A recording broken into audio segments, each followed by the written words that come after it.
បាទសួស្តីបងប្អូនជាទីស្រឡាញ់ទាំងអស់គ្នាខ្ញុំបកករណាខ្ញុំបាទសូមគោរពថ្វាយបង្គំប្រគុណម្ចាស់គ្រប់ព្រះអង្គតាមឋានានុក្រមនិងសូមគោរពលោកយាយលោកតាបងប្អូនពុទ្ធបរិស័ទទាំងអស់ទោះនៅទីជិតឆ្ងាយក្តីដោយសេចក្តីគោរពនិងការរាប់អានបាទថ្ងៃនេះដែរខ្ញុំសូមលើកយកនៅឆ្នាំទាំង12ដែលមានរាសីខ្ពស់មធ្យមនិងទាបដែលយើងហៅថារាសីខ្ពស់រាសីកណ្ដាលឬក៏រាសីស្រកចុះបាទនៅក្នុងឆ្នាំទាំង12នេះទៅតាមលំដាប់លំដោយហើយប្រសិនណាបើជាបងប្អូនបានស្ដាប់នៅកម្មវិធីនេះហើយត្រូវនឹងឆ្នាំដែលបងប្អូនកើតហើយនឹងថ្ងៃនេះដែរក៏គួរកបីដើម្បីជៀសវាងឬក៏ធ្វើនៅមង្គលការងារផ្សេងទៅតាមអ្វីដែលខ្ញុំបានប្រាប់បាទព្រោះនេះជាក្បួនតម្រាពីបុរាណដែលបានចែងទុកមកសម្រាប់ឲ្យកូនចៅប្រកបនៅជ័យមង្គលលាភសិរីសួស្តីធ្វើការងារអ្វីៗបានប្រកបទៅតាមសេចក្តីប្រាថ្នាសូមអញ្ជើញស្ដាប់ដូចតទៅបាទសម្រាប់បងប្អូនដែលកើតឆ្នាំជួននៅថ្ងៃស្អែកនេះគឺរាសីខ្ពស់តែម្ដងបាទលេខសំណាងរបស់បងប្អូនគឺ925ហើយពណ៌សំណាងរបស់បងប្អូនគឺពណ៌សបាទសម្រាប់អ្នកដែលកើតឆ្នាំជួននៅថ្ងៃស្អែកមានលាភមានជ័យសិរីសួស្តីជ័យមង្គលច្រើនបាទកើតឡើងសម្រាប់ថ្ងៃស្អែកអញ្ចឹងសូមបងប្អូនទាំងអស់គ្នា comment លេខ925ហើយសម្លៀកបំពាក់ដែលយើងស្លៀកពាក់យកនៅហេងនៅថ្ងៃស្អែកហ្នឹងគឺពណ៌សបាទសូមកុំភ្លេចតាមដានឆ្នាំទាំងអស់គ្នាបាទឆ្នាំជូតសម្រាប់បងប្អូនដែលកើតឆ្នាំជូតធាតុទឹកពងទេវតាប្រុសរាសីថ្ងៃនេះខ្ពស់តែម្ដងការរស់នៅប្រចាំថ្ងៃនៅក្នុងថ្ងៃនេះបាទមិនថាថ្ងៃណាទេតែយើងនិយាយថ្ងៃនេះគឺមានភាពសប្បាយរីករាយហើយម្យ៉ាងទៀតមានក្រុមមនុស្សចាំជួយយកអាសានិងជួយជ្រោមជ្រែងចំណិចក្រៅពីនេះបើលោកអ្នកធ្លាប់មានបញ្ហារឿងរ៉ាវពីមុនមកចម្រូងចម្រាសគ្នាយ៉ាងណានៅក្នុងថ្ងៃនេះគឺត្រូវដោះស្រាយបានដោយស្ងប់ស្ងាត់ទៅវិញចំណែកការងារផ្ដល់ផលល្អសម្រាប់ការងារតូចធំហើយក្រៅពីនេះក៏ផ្ដល់ផលទំនាក់ទំនងឬក៏ជាឱកាសមួយសម្រាប់លោកអ្នកចរចាកងត្រាឬធ្វើអ្វីមួយខាងអចលនទ្រព្យឬក៏និយាយស្ដីទៅការត្រូវការទិញអ្វីពីគេអញ្ចឹងគឺយើងអាចទៅនិយាយបានក្នុងថ្ងៃហ្នឹងការចំនួនជួញដូរសម្រាប់អ្នកប្រកបរបររកស៊ីជួញដូរការទិញចូលលក់ចេញគឺមានភាពរស់រវើកហើយបានផលមកវិញច្រើនហើយបើចង់រកស៊ីចូលហ៊ុនជាមួយនឹងដៃគូក៏ល្អប្រសើរដែរតែត្រូវមើលសមាជិកគេផងប្រយ័ត្នចាញ់បោកគេមិនថាពេលវេលាល្អថ្ងៃល្អខែឆ្នាំល្អយ៉ាងណាក៏ដោយតែយើងត្រូវប្រយ័ត្នបំផុតគឺការចាញ់បោកគេនឹងឯងបាទត្រូវប្រយ័ត្នមែនតើចំណែកបញ្ហាស្នេហាកំណត់ក្រមុំមានការរីកលូតលាស់និងមានភាពសុខដុមរមនាប្រពៃទេចេះយកចិត្តគ្នាស្រឡាញ់គ្នារហូតបាទក្នុងថ្ងៃហ្នឹងតែចាត់ស្អែកតើដឹងទេតែយើងនិយាយក្នុងថ្ងៃហ្នឹងបាទជាចុងក្រោយខ្ញុំបាទសូមសិទ្ធិពរជ័យសិរីសួស្តីជ័យមង្គលដល់បងប្អូនប្រុសស្រីអំពូមិញទាំងអស់ដែលកើតឆ្នាំជូតនៅថ្ងៃស្អែកនេះគឺមានសំណាងល្អងើហេងចូលឈឹបតែម្ដងតែកុំភ្លេច share វីដេអូនេះមួយហើយ comment ដាក់លេខ925ហើយស្អែកត្រូវស្លៀកសម្លៀកបំពាក់ពណ៌សដើម្បីជាពណ៌នាំសំណាងដែលយើងបន្ថែមទៀតបាទឥឡូវហ្នឹងឆ្នាំជូតបានកន្លងផុតទៅហើយយើងចាប់ផ្ដើមឈានចូលទៅឆ្នាំឆ្លូវបន្តទៀតបាទឆ្នាំឆ្លូវនៅថ្ងៃស្អែកនេះគឺមិនល្អទេគឺធ្លាក់ចុះបាទអត់ឡើងហើយក៏មិននៅកណ្ដាលដែរគឺចុះតែម្ដងបាទគេថាចុះខ្លាំងអញ្ចឹងដើម្បីធ្វើឲ្យរាសីរបស់លោកអ្នកមានភាពប្រសើរឡើងវិញគឺយើងត្រូវ comment លេខ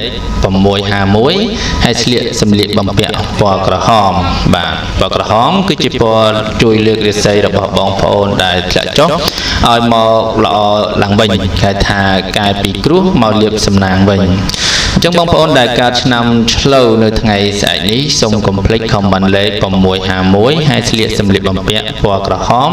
ដើម្បីជាការកាត់ឆុងនៅថ្ងៃស្អែកនេះហើយសូមតាមដានស្ដាប់ដូចតទៅឆ្នាំឆ្លូវសម្រាប់បងប្អូនដែលកើតឆ្នាំឆ្លូវធាតុដីពងមនុស្សប្រុសជាសេចថ្ងៃនេះចុះតដែរស្រត់ចុះតែម្ដងអានេះមិនខ្ពស់តដែរគេស្រត់ចុះតដែរស្រត់ចុះ ការរស់នៅប្រចាំថ្ងៃនៅថ្ងៃនេះលោកអ្នកធ្វើអ្វីក៏ដោយតើទៅចេះមើលស្ថានភាពពីព្រោះថាហេតុការណ៍នឹងកើតឡើងដោយនឹកស្មានមិនដល់វាជាពុទ្ធហេតុឬក៏ជារឿងមិនល្អជាមួយនឹងអ្នកដទៃដែលកើតច្រើនជាងរាល់ថ្ងៃបាទអញ្ចឹងបានថាក្នុងថ្ងៃហ្នឹងស្ថានភាពការងាររស់នៅប្រចាំថ្ងៃរបស់យើងមានភាពស្មុគស្មាញច្រើនឬក៏មិនល្អទេអាចនឹងកើតហេតុការណ៍ណាមួយជាមួយអ្នកជិតខាងឬក៏អ្នកដែលទៅកន្លែងឆ្ងាយអញ្ចឹងណាបាទអញ្ចឹងយើងត្រូវប្រយ័ត្នបន្តិចចំពោះកិច្ចការងារប្រចាំថ្ងៃការប្រកបរបរការងារខ្សត់មនុស្សល្អតែមកសម្បូរមនុស្សតាមចាប់កំហុសនិងបង្កបញ្ហាចឹងថ្ងៃហ្នឹងអត់សូវមានអ្នកល្អមករាប់អានជាមួយទេមានតែមនុស្សចាំចាប់កំហុសឬក៏ចង់ចំណានឈ្នានេះឬចង់ផ្សេងផ្សាអញ្ចឹងយើងដឹងហើយគួរតែប្រយ័ត្នប្រយែងមែនតើ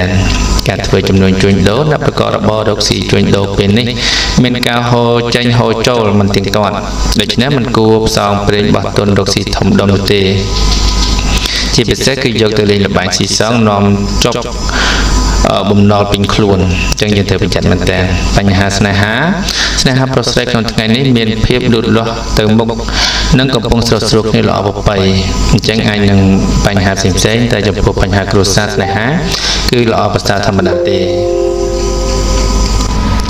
បាទជាចុងក្រោយនេះក៏សូមសិទ្ធិពរជ័យសិរីសួស្តីជ័យមង្គលដល់បងប្អូនដែលកើតឆ្នាំឆ្លូវដែលរាសីមិនល្អនៅក្នុងថ្ងៃស្អែកនេះសូមឲ្យខមមិនលេខ16651 share វីដេអូនេះចេញសរសេរលេខ1651ស្លៀកពាក់សម្លៀកបំពាក់ពណ៌ក្រហមនៅថ្ងៃស្អែកនេះដើម្បីកាត់ឆុងលើករាសីឲ្យលោកអ្នកកែប្រែពីគ្រោះទៅជាលាភវិញសូមឲ្យសំណាងល្អ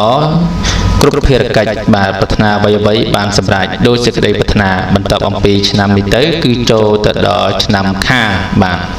យើងសូមបងប្អូនរងចាំស្ដាប់ដូចតទៅបាទសម្រាប់បងប្អូនដែលកើតនៅឆ្នាំខាបាទឆ្នាំខារាសីនៅថ្ងៃស្អែកគឺមធ្យមមិនឡើងហើយក៏មិនចុះដែរគឺមធ្យមបាទលេខសំណាងរបស់បងប្អូនគឺជាលេខអ្វីទៅបាទគឺលេខ858បាទ858ហើយពណ៌សំណាងរបស់បងប្អូនគឺពណ៌ក្រហមឬក៏ពណ៌សបាទគឺជាលេខនាំសំណាងហើយនិងពណ៌នាំសំណាងបាទចឹងសូមបងប្អូនខមមិនលេខ858មួយទៅហើយនឹងស្លៀកពាក់សម្លៀកបំពាក់ពណ៌សឬពណ៌ក្រហមនៅថ្ងៃស្អែកដែលយើងប្រុងទៅចេញដំណើរទៅនិយាយសិកាឬក៏ទៅលក់ដូរឬក៏ធ្វើចំនួនជួញប្រែអ្វីគឺយើងស្លៀកពាក់ពណ៌ក្រហមឬក៏ពណ៌សហើយខមមិនលេខ858ដែលជាលេខនាំសំណាងលេខធ្វើឲ្យរាសីយើងកាន់តែមានពន្លឺភ្លឺថ្លាមេរធីតិចឈ្នះអស់មេសត្រូវទាំងពួងបាទចឹងសូមតាមដានស្ដាប់ដូចតទៅឆ្នាំខាលសម្រាប់បងប្អូនដែលកើតឆ្នាំខាលរាសីថ្ងៃនេះល្អមធ្យមការរស់នៅប្រចាំថ្ងៃសម្រាប់ថ្ងៃនេះលោកអ្នកមិនគួរចេញក្រៅផ្ទះទេប្រយ័ត្នមានក្រុមមនុស្សចាក់រុកឆ្កឹះឆ្កៀពីបញ្ហាអ្វីមួយធ្វើឲ្យរំខាននិងមានចំនួនវិវាទទាស់តែងគ្នាជាមួយស្ត្រីចាស់ហើយនឹងបង្កើនស្ត្រីថ្មីហើយគេបែរជាលួចសាយចំអកដាក់មកវិញអញ្ចឹងអ្នកទាំងអស់គ្នាត្រូវប្រយ័ត្នមែនទែនសម្រាប់អ្នកដែលកើតឆ្នាំខាលក្នុងថ្ងៃនេះត្រូវប្រយ័ត្នចំពោះមនុស្សដែលគេចាក់រុកឆ្កឹះឆ្កៀឬក៏ពាក្យសម្ដីអ្វីមួយធ្វើឲ្យយើងមានបញ្ហាស្ត្រីចាស់មិនទាន់ដោះស្រាយស្ត្រីថ្មីក៏ថែមទៀតបាទគួរប្រយ័ត្នមែនទែនចំណែកកិច្ចការងារការប្រកបការងារទោះធ្វើអ្វីមួយក៏ដោយលោកអ្នកក៏បីមានការប្រយ័ត្នប្រយែងបន្តិចហើយត្រូវចងចាំថាទោះលោកអ្នកប្រកបកិច្ចការអ្វីក៏ដោយការបានឆ្លើយតបមកវិញនោះមិនជាទីគាប់ចិត្តប្រមាណទេក្នុងការងារដែលយើងបានធ្វើបែរថាយើងធ្វើខំប្រឹងណាស់តែលទ្ធផលបានវិញមិនសូវល្អទេក្នុងថ្ងៃហ្នឹងអញ្ចឹងយើងល្មមបានហើយការធ្វើចំនួនជួញដូរអ្នកប្រកបរបររកស៊ីជួញដូរពេលព្រឹកមានភាពរកម្មរកុសច្រើនប៉ុន្តែថ្ងៃបន្តិចពេលព្រះអាទិត្យពេញអាកាសវាហាឧបទ្រពទាំងរៃទាំងពួងនិងវិនិច្ឆ័យជាអហោសកម្មអស់ហើយការធ្វើចំនួនជួញដូរពេញដៃពេញជើងឡើងវិញបាទពេលព្រឹកមិនសូវល្អទេតែបានពេលថ្ងៃអញ្ចឹងព្រលឹមឡើងយើងតំមកតំកឬក៏មុំមកច្រើនពេកយើងធ្វើទឹកមុខស្រស់ស្រាយដើម្បីទទួលនូវសេចក្តីសុខស្តីពេលថ្ងៃនឹងមានលៀបចូលមកវិញហើយ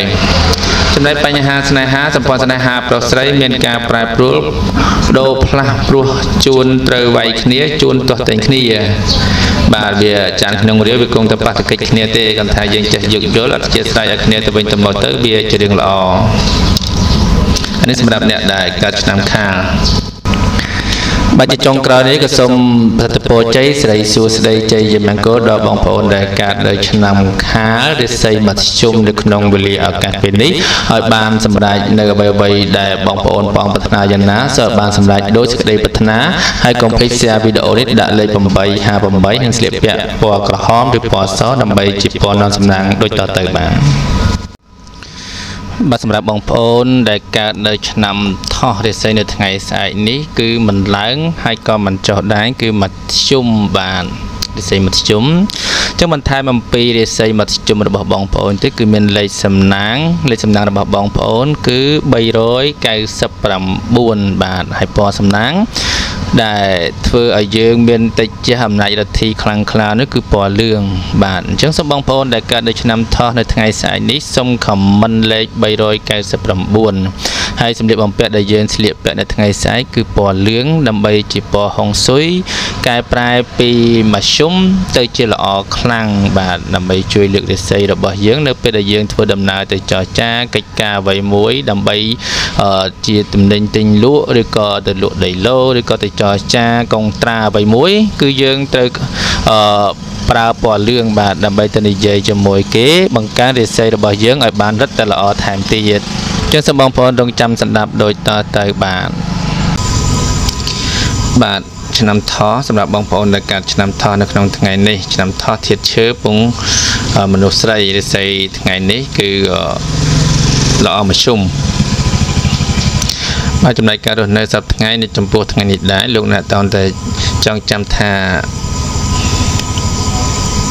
មានមកហើយត្រូវតែមានត្រឡប់ទៅវិញហើយក៏ត្រឡប់មកវិញទៀត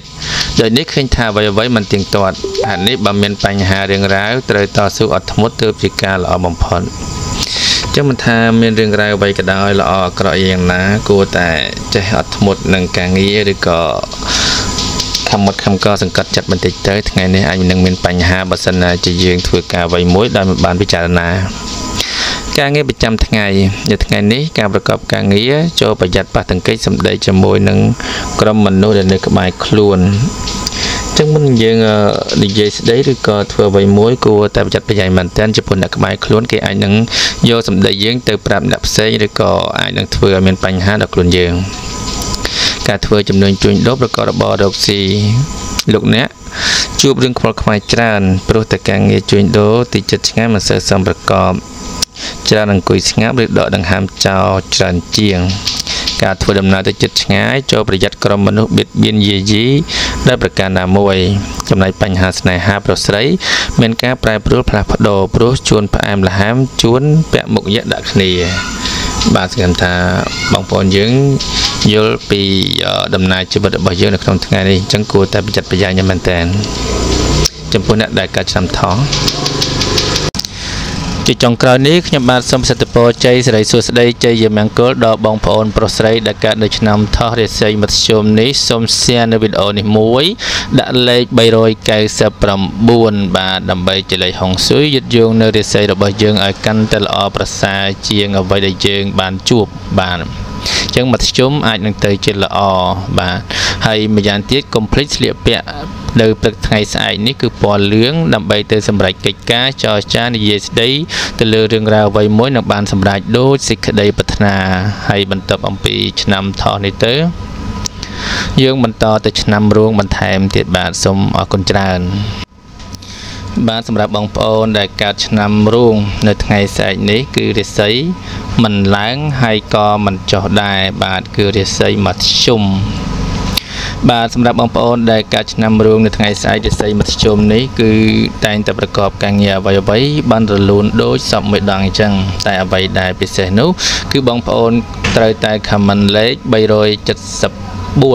734បាទសំទោសបាទ734ហើយសម្លៀកបំពាក់ពណ៌មាសបាទនៅថ្ងៃស្អែកហ្នឹងបាទ comment លេខ734គឺជាលេខនាំសំណាងឯ យើងស្លៀកពាក់ពណ៌មាសគឺជាពណ៌ដែលនាំងើហេងបាទមានន័យថារាសីមធ្យមអាចធ្វើឲ្យរាសីយើងទៅជាល្អបាទវាល្អវាហួសពីមធ្យមទៅគឺល្អហើយបាទអញ្ចឹងកុំភ្លេចខមមិន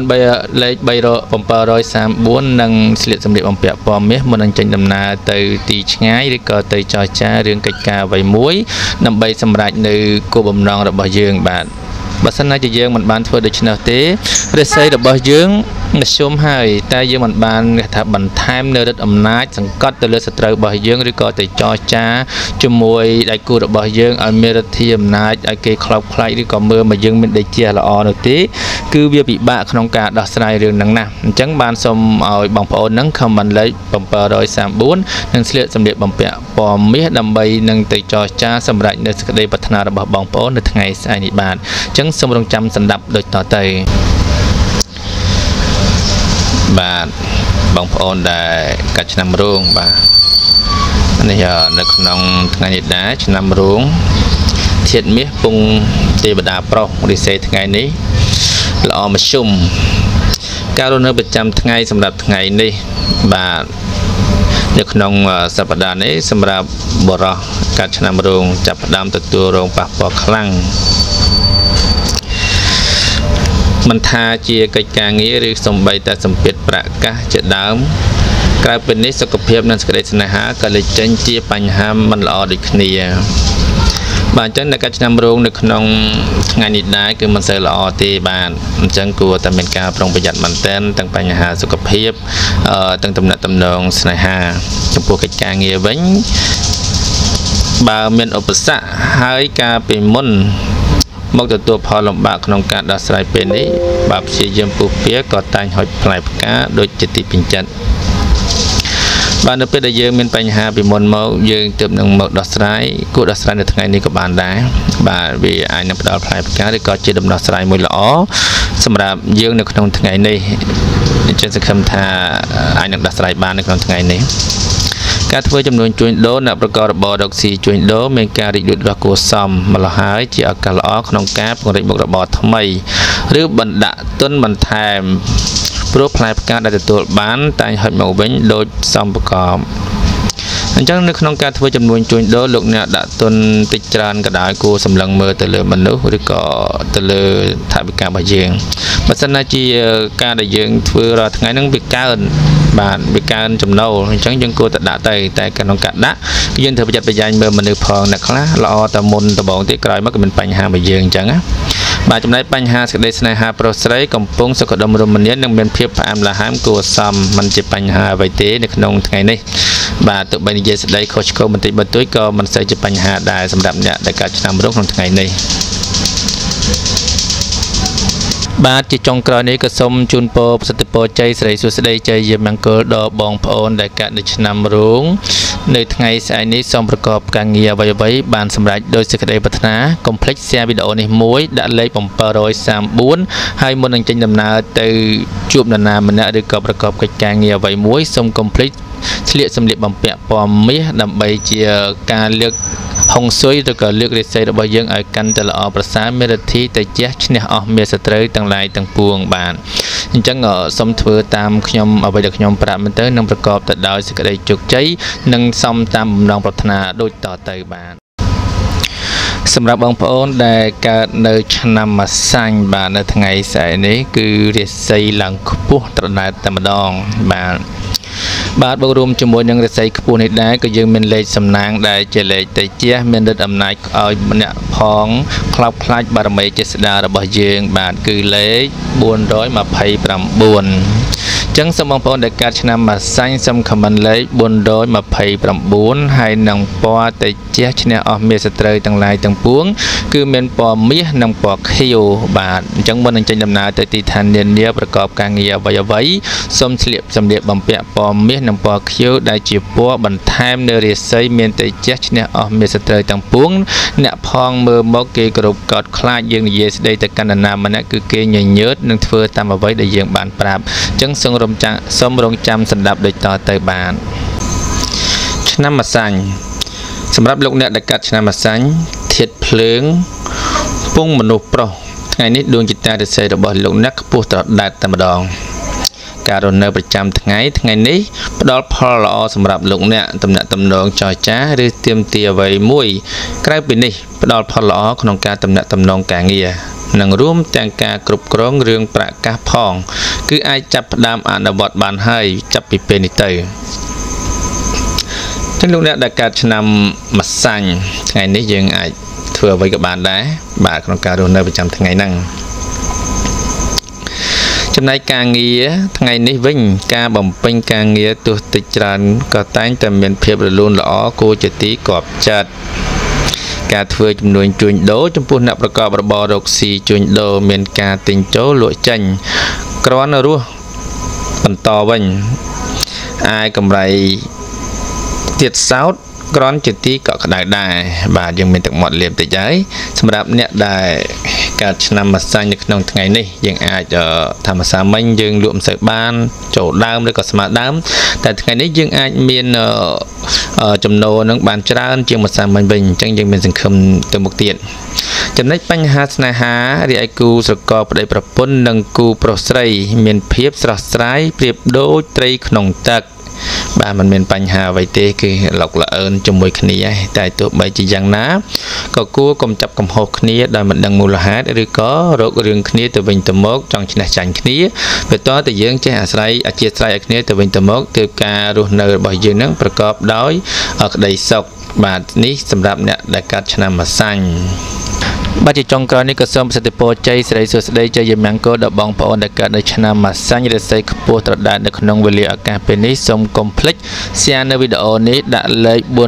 429ហើយមុននឹងចេញដំណើរទៅទីឋាននានានៅព្រឹកថ្ងៃស្អែកនេះសូមស្លៀកសម្លៀកបំពាក់ពណ៌មាសនិងពណ៌ឬក៏ពណ៌ខៀវដើម្បីបង្ហាញពីរិទ្ធីទៅចេះឈ្នះអស់មេសត្រូវទាំងឡាយទាំងពួងមានអំណាចរិទ្ធីធ្វើឲ្យអ្នកដែលមើលមកយើងនឹងគឺខ្លោបខ្លាចអំណាចចេស្តារបស់យើងបានមួយកម្រិតទៀតទោះបីជាយើងនិយាយស្ដីការងារអ្វីៗគឺតែងតែបានសម្រេចដូចជាក្តីប៉ងប្រាថ្នាសូមធ្វើតាមអ្វីដែលខ្ញុំប្រាប់លោកអ្នកនឹងទទួលបានសមតាមបំណងដូចជាក្តីប្រាថ្នាបានសម្រាប់បងប្អូនដែលកើតនៅឆ្នាំមមីរាសីនៅថ្ងៃស្អែកនេះគឺរាសីមធ្យមបាទមិនឡើងហើយក៏មិនចុះគឺរាសីមធ្យមបន្ថែមអំពីរាសីមធ្យមនេះទេគឺយើងមានលេខនាំសំណាងជាលេខងៅហេងជាមួយនឹងអាយដេចដែលយើងពាក់ទៅតាមពណ៌ដែលបរណាចារ្យលោកបានចងក្រងទុកមកដើម្បីលើកពីមធ្យមទៅជាល្អបាទអញ្ចឹងលេខនាំសំណាងរបស់បងប្អូនគឺលេខ369បាទលេខ369មុននឹងចេញដំណើរទៅណាទៅណីសូមបងប្អូនពាក់នៅអាវពណ៌កគីឬក៏ពណ៌ស្លាទុំបាទបងប្អូនស្គាល់ណាពណ៌កគីឬពណ៌ស្លាទុំហ្នឹងបើថាអត់ស្គាល់ពណ៌ស្លាទុំវាមិនទៅមើលផ្លែស្លាដែលទុំហ្នឹងទៅបាទអញ្ចឹងសូមបងប្អូនខមមិនលេខ369គឺជាលេខនាំសំណាងលេខហុងស៊ុយលេខបន្ថែមនៅសំណាងរបស់យើងពីមធ្យមទៅល្អបូករួមជាមួយនឹងអាយដេជាពណ៌កគីឬក៏ពណ៌ស្លាទុំដែលយើងមុននឹងចេញដំណើរទៅទីឋាននានានិយាយកិច្ចការងារអ្វីប្រកបទៅដោយភាពជោគជ័យរលូនដែលអ្នកផងមើលមកយើងនឹងគឺមានឫទ្ធិអំណាចអស្ចារ្យក្រៃបាទនិយាយស្ដីទៅកាន់គេគឺមានសម្ដីផ្អែមល្ហែមពីរោះអ្នកផងជាដៃគូឬក៏ដៃគូសហការរស៊ីហ្នឹងគឺតែងតែធ្វើតាមបំណងរបស់យើងឬក៏យល់ស្របទៅតាមអ្វីដែលយើងចង់បានអញ្ចឹងសូមរងចាំស្ដាប់ដូចតទៅបានឆ្នាំមមីសម្រាប់លោកអ្នកដែលកើតឆ្នាំមមីធាតុភ្លើងពងទេវតាស្រីរាសីថ្ងៃនេះល្អជាមធ្យមការនៅប្រចាំថ្ងៃសម្រាប់ថ្ងៃនេះដំណើរការចាក់ចេញពីក្រៅផ្ទះលោកអ្នកបើមានរឿងរ៉ាវជាមួយអ្នកដទៃមិនគួរក៏បីយកកំហឹងទល់កំហល់ឡើយពីព្រោះបើពំនោះនាំឲ្យខាតបង់ផលប្រយោជន៍អ្វីមួយមកវិញប៉ុណ្ណោះបាទសម្រាប់អ្នកដែលកាត់ឆ្នាំមមីការធ្វើដំណើរចាក់ចេញទៅទីខាងក្រៅឬក៏នៅក្នុងគេហដ្ឋានក៏ដោយក៏មិនគួរក៏បីនឹងមានចំនួនប៉ះពាល់ជាមួយនឹងអ្នកជិតខាងឬអ្នកដទៃឡើយព្រោះថាថ្ងៃហ្នឹងរាសីយើងមធ្យមតែវាមិនល្អទេបើសិនណាជាយើងមានបញ្ហាប៉ះពាល់ដល់អ្នកដទៃអាចនឹងខាតប្រយោជន៍របស់យើងអញ្ចឹងយើងគួរតែជៀសវាងល្អជាងចំពោះកិច្ចការងារនៅថ្ងៃនេះដែរទោះលោកអ្នកធ្វើអ្វីមួយមិនក៏បីមានការលុបដុននោះទេបើពុំដូច្នោះប្រកាសជាជួបផលលំបាកអ្វីមួយយ៉ាងជាក់លាក់ពំខាន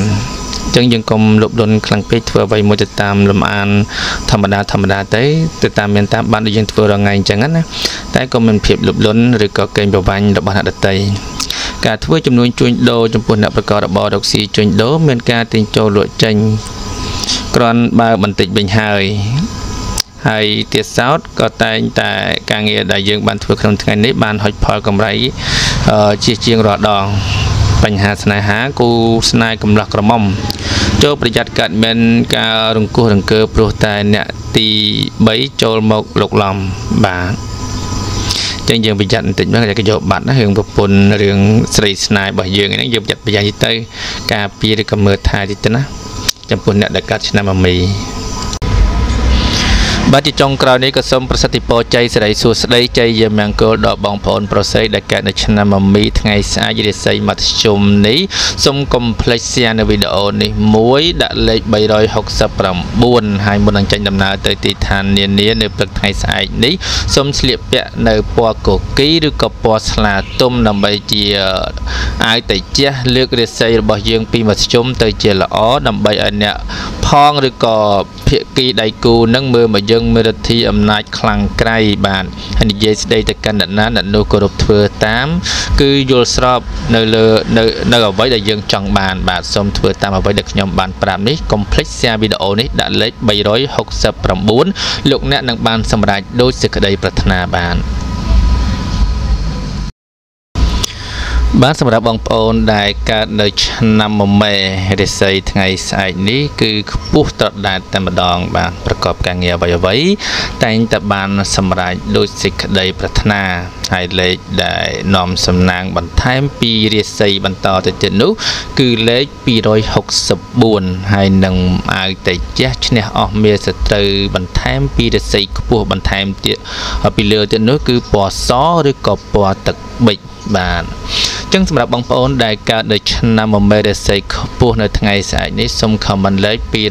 264ដែលជាលេខបន្ថែមនៅលើរាសីនឹងធ្វើឲ្យលោកអ្នកមានសំណាងកាន់តែល្អបូករួមជាមួយនឹងការចេញដំណើរទៅទីជិតទីឆ្ងាយចរចាកុងត្រាឬក៏ទិញចូលលក់ចេញនឹងយ៉ាងណាសូមពាក់អាវពណ៌សឬក៏ពណ៌ទឹកប៊ិចដែលជាអាវតេជះឈ្នះអស់នៅមាសត្រូវទាំងឡាយទាំងពួងបន្ថែមទៀតធ្វើឲ្យដៃគូឬក៏ភាគីម្ខាងទៀតមានការមើលមកយើងនឹងគឺមានឫទ្ធិអំណាចភ្លឺចិញ្ចែកចិញ្ចាំងធ្វើឲ្យគេនឹងយល់ស្របឬក៏យល់ព្រមទៅតាមកុងត្រាឬក៏សំណើរបស់យើងដោយមិនញញើតឬក៏យល់ព្រមដោយមិនទើសទាល់អ្វីឡើយបាទអញ្ចឹងបងប្អូនដែលកើតនៅឆ្នាំមមែនៅថ្ងៃស្អែកនេះសូមខមមិនលេខ264បាទនៅខាងក្រោម channel របស់ខ្ញុំបាទនេះហើយនឹងពាក់អាវពណ៌សឬក៏ពណ៌ទឹកប៊ិចអញ្ចឹងសូមរងចាំសន្តាប់ដូចតទៅឆ្នាំមមែធាតុមាសពងទេវតាស្រីរាសីថ្ងៃនេះឡើងខ្ពស់បាទសម្រាប់លោកអ្នកដែលកើតឆ្នាំមមែថ្ងៃនេះណាបាទគ្រប់សកម្មភាពការងាររបស់លោកអ្នកនៅក្នុងថ្ងៃនេះមានភាពល្អប្រសើរអាចឲ្យលោកអ្នកដណ្ដើមបានស្នាដៃដ៏ធំធេងគ្មានអ្វីមករារាំងឡើយបើជាអ្នកប្រកបមុខរបររកស៊ីវិញមានការរីកចម្រើនកាត់កាលវាគុំសុខដុមរមនាតិចតិចុំប្រសើរពេកណាស់រីឯបញ្ហាស្នេហាលោកអ្នកអាចបានជួបនឹងគូស្នេហ៍មានរូបសម្បត្តិល្អនិងលក្ខណៈសមរម្យដ៏វិសេសវិសាលបើមិនទាន់រៀបការទេបាទនេះសម្រាប់អ្នកដែលមិនទាន់រៀបការណាតែបើអ្នកដែលមានគូហើយក៏ជាពេលវេលាល្អលោកល្អឿននៅជាមួយគ្នាមិនមានអ្វីដែលជាផលរំខានឬក៏ទាស់ទែងខ្វែងគំនិតគ្នានោះទេបាទជាចុងក្រោយនេះក៏សូមប្រសិទ្ធពរជ័យសិរីសួស្តីជ័យយាមង្គលដល់បងប្អូនប្រុសស្រីដែលកើតនៅឆ្នាំមមែនៅថ្ងៃស្អែករាសីខ្ពស់ត្រដែតនេះសូមកុំភ្លេច share នៅវីដេអូនេះដាក់លេខ264និងមុនចេញធ្វើដំណើរទៅទីឋាននានាសូមពាក់អាវពណ៌សឬក៏ពណ៌ទឹកប៊ិចដែលជាអាវពណ៌តេជះឈ្នះអស់នៅមាសត្រូវទាំងឡាយទាំងពួងសូមឲ្យបងប្អូនប្រកបទៅដោយសេចក្តីសុខសេចក្តីចម្រើនប្រាថ្នាអ្វីៗបានសម្រេចដោយសេចក្តីប្រាថ្នា បាទសម្រាប់បងប្អូនដែលកើតនៅឆ្នាំវោកបាទរិស័យនៅថ្ងៃស្អែកនេះគឺខ្ពស់ត្រដែតតែម្ដងបានប្រាថ្នាអ្វីៗបានសម្រេចដោយសេចក្តីប្រាថ្នាបន្ថែមពីលើរិស័យនេះទៀតដែរគឺយើងមានលេខសំណាងដើម្បីជួយជ្រោមជ្រែងឲ្យបងប្អូនបានសម្រេចកាន់តែល្អប្រសើរជាងនោះទៀតនោះគឺលេខសំណាង284អញ្ចឹងសូមបងប្អូនកុំភ្លេច comment លេខ284ហើយ share វីដេអូនេះចេញទៅដាក់លេខ284ដើម្បីជាលេខហុងស៊ុយលេខនាំសំណាងធ្វើឲ្យបងប្អូនប្រកបការងារអ្វីៗបានសម្រេចបន្ថែមពីលើជោគជតារាសីរបស់យើងទៀតបាទរួមផ្សំជាមួយនឹងពណ៌សំណាងគឺពណ៌ផ្ទៃមេឃបាទហៅថាអាវតេជះឈ្នះអស់មេសត្រូវទាំងឡាយទាំងពួងនៅពេលដែលថ្ងៃស្អែកនេះបងប្អូនចរចេញយាត្រាធ្វើដំណើរទៅទីឋានណាសូមឲ្យបងប្អូនប្រកបទៅនឹងសេចក្តីសុខសេចក្តីចម្រើនគ្រប់ពេលវេលាប្រាថ្នាអ្វីៗបានសម្រេចដូចសេចក្តីប្រាថ្នាបើសិនណាជាបងប្អូនធ្វើតាមអ្វីដែលខ្ញុំប្រាប់នេះគឺបងប្អូនទទួលបាននូវលាភសំណាងយុស័កបុណ្យស័កឬក៏និយាយស្ដីទៅកាន់អ្នកដទៃតែងតែធ្វើឲ្យបងប្អូនប្រកបទៅដោយជ័យជំនះគ្រប់ពេលវេលាទាំងអស់បានសូមស្ដាប់ដូចតទៅឆ្នាំវោកសម្រាប់បងប្អូនដែលកើតឆ្នាំវោកធាតុដែកពងយៈប្រុសរិស័យថ្ងៃនេះឡើងខ្ពស់ត្រដែតតែម្ដងលោកអ្នកឈានចូលមកដល់ថ្ងៃនេះនឹងបានរួចផុតពីសេចក្តីសៅហ្មងទាំងឡាយដែលធ្លាប់កើតមានពីពេលមុនមកខណៈពេលនេះដែរលាភសំណាងរបស់លោកអ្នកនឹងកើតមានឡើងវិញដែលធ្វើឲ្យលោកអ្នករីករាយបើជាអ្នកប្រកបមុខរបររកស៊ីវិញរកស៊ីផលចំណេញដែលទទួលបានអាចនឹងសន្សំទុកដាក់បានច្រើនចំណែកបញ្ហាស្នេហាតែងមានចំណងមេត្រីភាពគ្នាយ៉ាងល្អិតល្អន់សិតរមុតតែម្ដងបាទអញ្ចឹងឆ្នាំវោកថ្ងៃនេះគឺល្អមែនតើបាទលៀបជ័យហូរចូលគ្រប់ទិន្ទិវារាត្រីមកសម្រាប់ថ្ងៃនេះអញ្ចឹងបងប្អូនដែលកើតឆ្នាំវោកក្នុងថ្ងៃនេះគួរតែស្រស់ស្រួលឬក៏បញ្ញាបញ្ញាធ្វើការងារទាំងពួងដែលយើងថាប្រុងនឹងធ្វើនោះឲ្យហើយនៅថ្ងៃនេះតែម្ដងទៅនេះសម្រាប់អ្នកដែលកើតឆ្នាំវោកបើជាចុងក្រោយនេះសូមសិទ្ធិពរជ័យសិរីសួស្តីជ័យជំនះគោដល់បងប្អូនប្រុសស្រីទាំងអស់ដែលកើតនៅឆ្នាំវោករាសីខ្ពស់នៅក្នុងវេលាឱកាសថ្ងៃស្អែកនេះសូមប្រកបការងារអ្វីៗបានសម្រេចដោយសេចក្តីប្រាថ្នាកុំភ្លេច share វីដេអូនេះចេញទៅដាក់លេខ284សូមឲ្យសំណាងល្អគ្រប់ទិន្ទិវារាត្រីបាទសម្រាប់បងប្អូនដែលកើតឆ្នាំរការាសីនៅថ្ងៃស្អែកនេះគឺត្រចះត្រចង់ខ្ពស់ត្រដែតតែម្ដងបានប្រាថ្នាកិច្ចការងារអ្វីៗគឺបានសម្រេចដោយសេចក្តីប្រាថ្នាទៅណាមកណាអ្នកផងស្រឡាញ់អាណិតរាប់អានបន្ថែមពីរាសីនេះទៀតយើងមានលេខនាំសំណាងដែលជាលេខធ្វើឲ្យលោកអ្នកមានហុងស៊ុយកាន់តែល្អទៀតនោះគឺលេខ318បានអញ្ចឹងសម្រាប់លោកអ្នកដែលកើតឆ្នាំរកានៅថ្ងៃស្អែកនេះកុំភ្លេច comment លេខ318ហើយ share វីដេអូនេះចេញទៅដាក់លេខ318ជាមួយនឹងពណ៌សំណាងដែលធ្វើឲ្យលោកអ្នកមានលទ្ធិទៅចេះឈ្នះអស់មេសត្រូវទាំងឡាយទាំងពួងនិយាយស្ដីទៅកាន់ទីឋាននានាធ្វើឲ្យអ្នកផងឬក៏ដៃគូរបស់យើងទុនចិត្តអាណិតស្រឡាញ់យើងគឺអាវពណ៌ខ្មៅបាទកុំភ្លេចស្អែកឡើងគឺពាក់អាវពណ៌ខ្មៅទៅនិយាយការងារផ្សេងឬក៏កុងត្រាទិញចូលលក់ចេញនឹងយ៉ាងណាបន្ថែមពីលើរិស័យរបស់យើងទៀតនោះគឺធ្វើឲ្យអ្នកដែលជាដៃគូសហការឬក៏ជាឈ្មួញរបស់យើងនោះមានការទុនចិត្តអាណិតស្រឡាញ់យល់ព្រមតាមសំណើរបស់យើងយ៉ាងឆាប់រហ័សដោយគ្មានសង្ស័យតែម្ដងបាទអញ្ចឹងសូមបងប្អូនរងចាំស្ដាប់ដូចតទៅឆ្នាំរកាចំពោះបងប្អូនដែលមានកើតឆ្នាំរកាធាតុដែកពងយៈប្រុសរិស័យថ្ងៃនេះខ្ពស់ត្រដែតតែម្ដងបាទសម្រាប់ការងាររស់នៅប្រចាំថ្ងៃនៅក្នុងថ្ងៃនេះលោកអ្នកនឹងមានអំណាចដ៏លើសលប់ដោយសារប្រេងសំណាងហើយក៏មានគេជូនជាវត្ថុមានតម្លៃមិនធ្លាប់មានពីមុនមកជាមួយគ្នានេះដែរនឹងអាចคล้ายទៅជាមនុស្សដែលមានការស្ញប់ស្ញែងពីជនទូទៅបាទថ្ងៃហ្នឹងមានការភ្ញាក់ផ្អើលឡើងខ្លាំងចំពោះអ្នកដែលកើតឆ្នាំរកាអញ្ចឹងយើងរៀបខ្លួនរឹកពីអីសំរុំតិចទៅបាទឃើញលោមាននរណាម្នាក់អភិជនឬក៏អ្នកមានឬក៏មិត្តភ័ក្តិបងប្អូនណាជូនអំណោយដែលយើងមិនធ្លាប់មានពីមុនមកបើជាអ្នកប្រកបរបររកស៊ីវិញទោះបីជួញដូរទីចិត្តឆ្ងាយក្តីមិនថាទីកន្លែងណាទេរមែងបានផលសំប្រកបទាំងអស់បាទអូខេធ្វើបានគ្រប់យ៉ាងក្នុងថ្ងៃនេះតែបញ្ហាស្នេហាគឺមានភាពផ្អែមល្ហែមមែនតើជាមួយគ្នាបាទអ្នកកាត់ឆ្នាំរកាថ្ងៃនេះគឺអូខេគ្រប់យ៉ាងតែម្ដង បាទជាចុងក្រោយនេះខ្ញុំបាទសូមសិទ្ធិពរជ័យសិរីសួស្តីជ័យជាមង្គលដល់បងប្អូនដែលកើតឆ្នាំរកាមានរាសីខ្ពស់ត្រដែតនេះប្រកបការងារអ្វីៗបានសម្រេចដោយសេចក្តីប្រាថ្នាកុំភ្លេច share វីដេអូនេះចេញទៅដាក់លេខ313និងពេលព្រឹកឡើងមុននឹងនិយាយហាស្ដីចេញដំណើរទៅទីឋាននានាសូមកុំភ្លេចពាក់អាវពណ៌ខ្មៅដែលជាអាវដែលចាស់ឈ្នះអស់មាសត្រូវទាំងឡាយទាំងពួងសូមឲ្យបងប្អូនប្រកបទៅដោយជោគជ័យមានសំណាងល្អពេញមួយថ្ងៃតែម្ដងបាទសម្រាប់បងប្អូនដែលកើតនៅឆ្នាំចនៅថ្ងៃស្អែកនេះគឺរាសីខ្ពស់ត្រដែតតែម្ដងបាទប្រកបការងារអ្វីៗតែងតែបានសម្រេចដោយសេចក្តីប្រាថ្នាបន្ថែមពីលើរាសីខ្ពស់នេះទៀតគឺយើងមានលេខនាំសំណាងដល់បងប្អូនកុំភ្លេច comment លេខ338ហើយ share វីដេអូនេះចេញទៅដាក់លេខ338ជាមួយនឹងពណ៌នាំសំណាងជាពណ៌អាវតេជះឈ្នះអស់មាសត្រូវទាំងឡាយទាំងពួងដែលបងប្អូនមុននឹងចេញដំណើរទៅទីឋាននានានិយាយស្ដីធ្វើការងារមន្ត្រីរាជការទិញចូលលក់ចេញកុងត្រាកាឡាបញ្ជីប្រឡងចូលយ៉ាងណាសូមកុំភ្លេចពាក់អាវពណ៌មាសឬក៏ពណ៌ស្វាយនៅថ្ងៃស្អែកនេះបាទអញ្ចឹងសូមបងប្អូនធ្វើតាមអ្វីដែលខ្ញុំបានប្រាប់ហើយសូមរងចាំទស្សនាជាបន្តទៅឆ្នាំច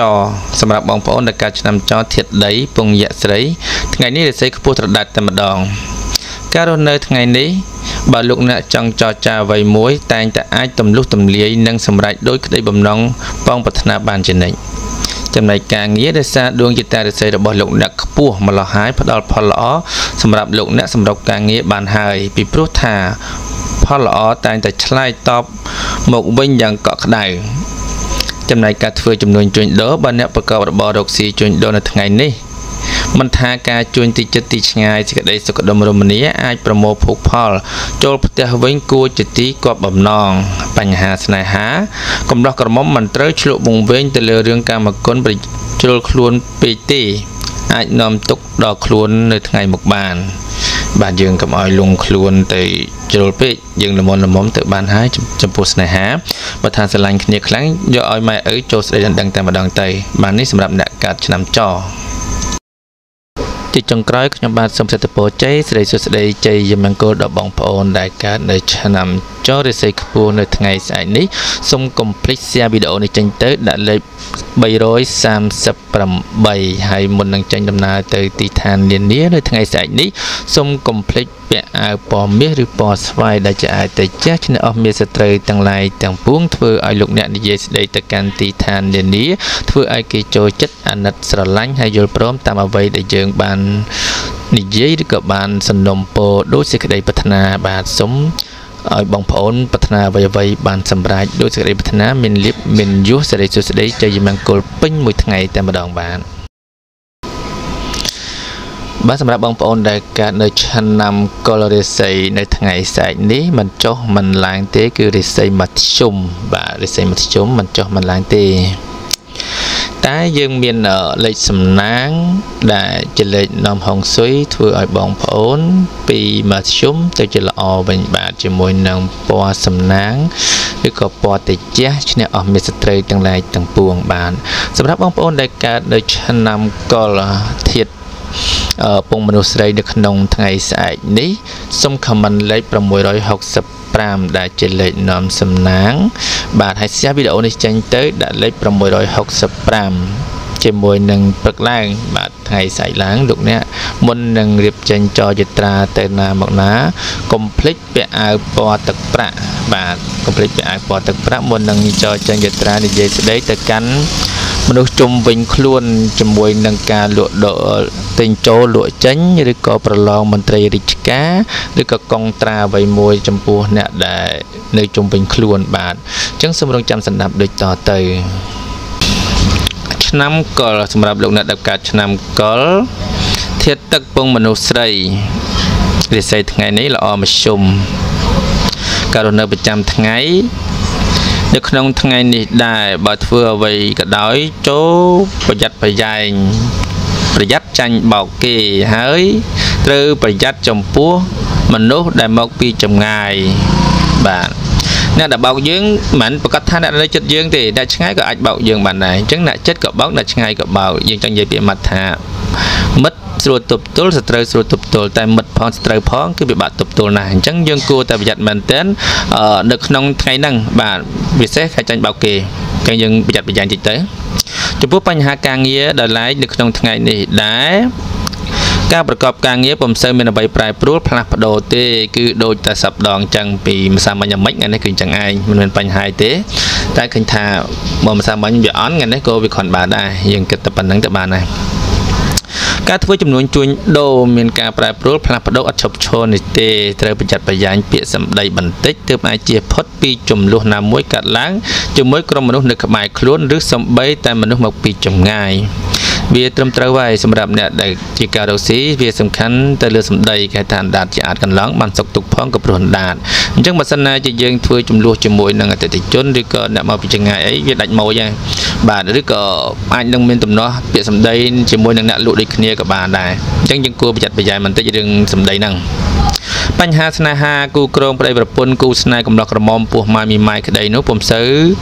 យករឿងចាស់មកកុំសូវយករឿងចាស់មកនិយាយច្រើនពេកវាការជំនួសវិវាទរស់នៅមិនល្អទេបាទវាមិនសុខសាន្តណាគេថាគោដីកុំដាស់រឿងចាស់កុំរំលឹកអញ្ចឹងរឿងណាដែលវាអត់ប្រយោជន៍កន្លងផុតទៅហើយគួរកុំរំលឹកវិញបាទយើងព្យាយាមរំលឹកនៅអតីតកាលដែលល្អអតីតកាលដែលមិនល្អយើងបោះបង់ចោលទៅបើមិនអញ្ចឹងទេលោកអ្នកនឹងផ្ដល់នៅផលវិបាកឬក៏ឆ្លោះទាស់ទែងគ្នាមើលមុខគ្នាមិនត្រង់ដោយសារតែយករឿងអត់ប្រយោជន៍ហ្នឹងយកមកនិយាយដដែលធ្វើឲ្យមានបញ្ហាទាំងអស់គ្នាអញ្ចឹងបាទអញ្ចឹងគួរតែប្រយ័ត្នប្រយែងពាក្យសម្ដីកាយវិការឬក៏រឿងចាស់អីហ្នឹងកុំយកមករំលឹកឲ្យសោះនេះសម្រាប់អ្នកដែលកើតឆ្នាំកុរបាទសម្រាប់ជាចុងក្រោយនេះសម្រាប់បងប្អូនដែលកើតនៅឆ្នាំកុរនេះខ្ញុំបាទសូមសិទ្ធិពរជ័យសិរីសួស្តីជ័យមង្គលដល់បងប្អូនគ្រប់គ្នាឲ្យប្រកបទៅនឹងសេចក្តីសុខសេចក្តីចម្រើនប្រាថ្នាអ្វីៗបានសម្រេចដូចសេចក្តីប្រាថ្នាកុំភ្លេច share វីដេអូនេះចេញទៅដាក់លេខ665ហើយនឹងព្រលឹមឡើងមុននឹងចេញដំណើរទៅទីឋាននានាកុំភ្លេចពាក់អាវទឹកប្រាក់ដើម្បីជាអាវជាពរលើកសិរីសួស្តីជ័យមង្គលដល់បងប្អូនគ្រប់គ្នាសូមឲ្យបងប្អូនប្រកបការងារអ្វីៗបានសម្រេចដោយសេចក្តីប្រាថ្នាបាទអរគុណច្រើនសម្រាប់ការតាមដានទស្សនានៅវីដេអូនេះបាទសម្រាប់ឆ្នាំទាំង12ដែលខ្ញុំបានរៀបរាប់នៅខាងលើនេះគឺជាក្បួនបុរាណដែលគាត់បានចារទុកមកសម្រាប់ឲ្យកូនចៅជំនាន់ក្រោយអនុវត្តនិងធ្វើតាមអញ្ចឹងបើសិនណាជាបងប្អូនពុកម៉ែបងប្អូនទាំងអស់ដែលបានស្ដាប់ហើយមានឆ្នាំនៅក្នុងនោះដែរអញ្ចឹងគួរតែមានការប្រុងប្រយ័ត្នកុំឲ្យមានការខាតបង់ឬក៏រងទុក្ខវេទនាអញ្ចឹងយើងត្រូវប្រយ័ត្នទៅដើម្បីឲ្យមានជោគជតារាសីថ្ងៃល្អសម្រាប់ខ្លួនយើងផងដែរអញ្ចឹងសម្រាប់ក្នុងវេលាឱកាសពេលដែរខ្ញុំសូមជូនពរសិរីសួស្តីជ័យមង្គលចូលមានគ្រប់ក្រុមគ្រួសារលៀបហូរចូលលៀបជោគជ័យសិរីសួស្តីកែឈ្មោះល្បាញ់ល្បីចូលដល់គ្រប់ក្រុមគ្រួសារទាំងអស់គ្នាសូមជម្រាបលា